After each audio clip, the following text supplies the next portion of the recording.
Саламатсыздар жігіттер, мен каналға қош келдіңіздер. Бүгінгі біздің тақырып Enel компаниясының Bilaft деп аталатын целлюлитке қарсы гелі жайлы болады. Оның құрамын айтамыз және қалай қолданамыз.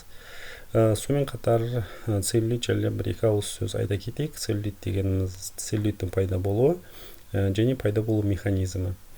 Сонымен целлюлит дегеніміз не? Целлюлит дегеніміз бұл тері астындағы май қабатындағы қан айналымының бұзылуына байланысты май қабатының өсуі, дәнекер ткандардың пайда болуы, сол май ткандардың арасында және соған байланысты терінің бетінде өзгерістердің лимонный корка дейді, лимонның қабығы тәрізді жаңағы өзгерістердің болуы. Бірінші себебі бұл адам қант көп қолданатын болса, немесе майлы тамақты көп жейтін болса, бұл жаңағы тері астындағы май қабаты өсе бастайды. Ол бір белгілі мөлшерге дейін өсіп жетеді. Сөйтеді айналасындағы ткандарды қыса бастайды. Бұл бірінші кезекте қан тамырларын қысады. Қан тамыры қысылғаннан кейін жаңағы қан май клеткаларына бармай қалады да. Одан кейін керісінше май клеткаларында зат алмасу процесінен кейінгі артық заттар, токсиндер денеден шықпай қалады. Соған байланысты май клеткалары көлемін ұлғайтып үлкейе бастайды. Қан тамыр бұл бірінші кезең, содан кейін май бармай қалғаннан кейін бұл жаңа май ткандардың арасында дәнекер ткандар, фиброзный клетка дейді, солар пайда бола бастайды.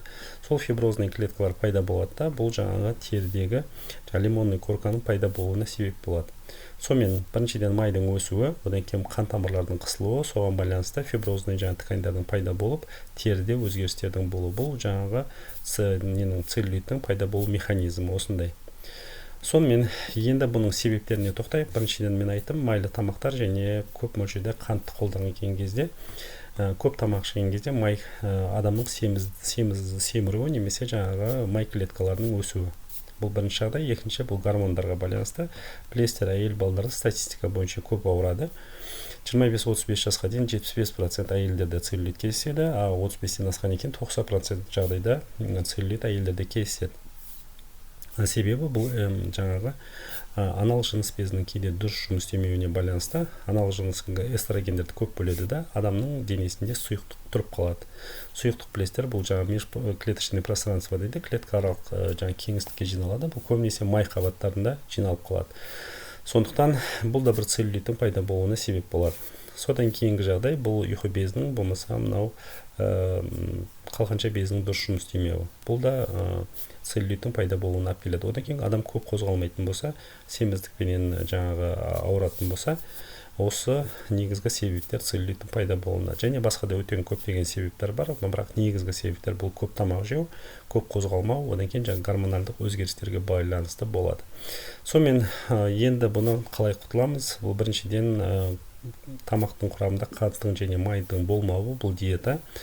Одан кейін жаңа салмақ, егер адамның салмағы көп болатын болса, салмақ тастау.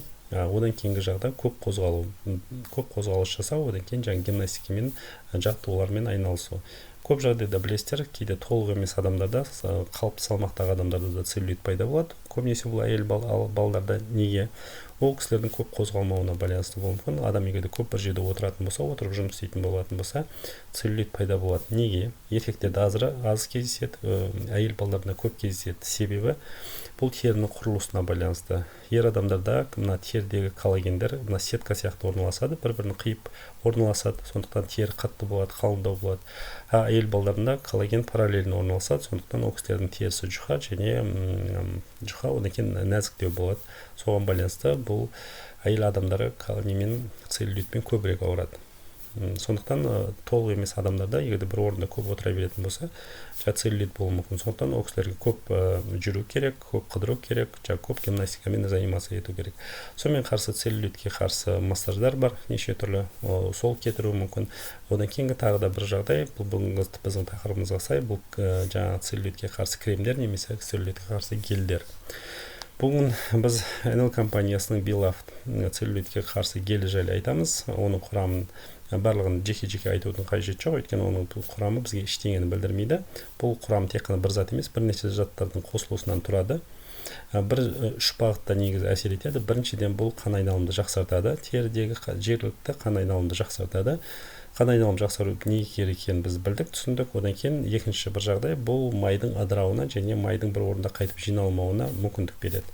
Бұл екінші жағдай. Содан кейін үшінші бұл әсер ететін жағдай, бұл мынау терідегі коллагеннің синтезіне қатысады. Сондықтан мына теріде болатын өзгерістер, жаңа лимонный корка, сол тегістеліп, жаңа теріге серпінділік береді. Осы үш бағытта жұмыс істейді. Бұл біріншіден айтайын, қан айналымы жақсартады, екіншіде майды ыдыратып, майдың қайта жиналмауына әсер етеді, үшіншіде жаңа коллагеннің синтезіне қатысады. Және коллагенді зақымдайтын ферменттер бар, сол ферменттердің активтілігін басатын ішінде заттар бар. Осы 3-4 бағытта әсер етіп, жаңа целлюлиттің кетуіне мүмкіндік береді деп өндірушілер айтады. Сонымен енді қалай қолданамыз? Аптасына күніне 2 рет қолданады. Құрғақ теріге, жаңа проблемный зона дейді, сол бұл целлюлит бар жерге бұл гельді жағылады. 1 ай көлемінде жағылады, 1 ай көлемінде өзгеріс болады деп айтады, но бірақ негізі жаңағы орташа есеппен 3 айдай қолданылу керек. Тыңдағандарыңызға үлкен рахмет. Бір жерде айта кететін жағдай, бұл беременность жүкті әйелдер және емізуші әйелдерге қолдануға болады. Неге? Өйткені бұл мына системный әсер етпейді, қанға түсіп, денеге тарамайды, тек қана жергілікті әсер ететін болғандықтан. Сондықтан жаңа жүкті әйелдер мен емізіп жатқан аналарға бұл болады, ешқандай бұл жерде проблема жоқ. Болды, үлкен рахмет сіздерге. Тыңдағандарыңызға егер сұрақтарыңыз болатын болса қойыңыздар. Подписка жасаңыздар, лайк басыңыздар. Сіздерге үлкен рахмет. Сау болыңыздар.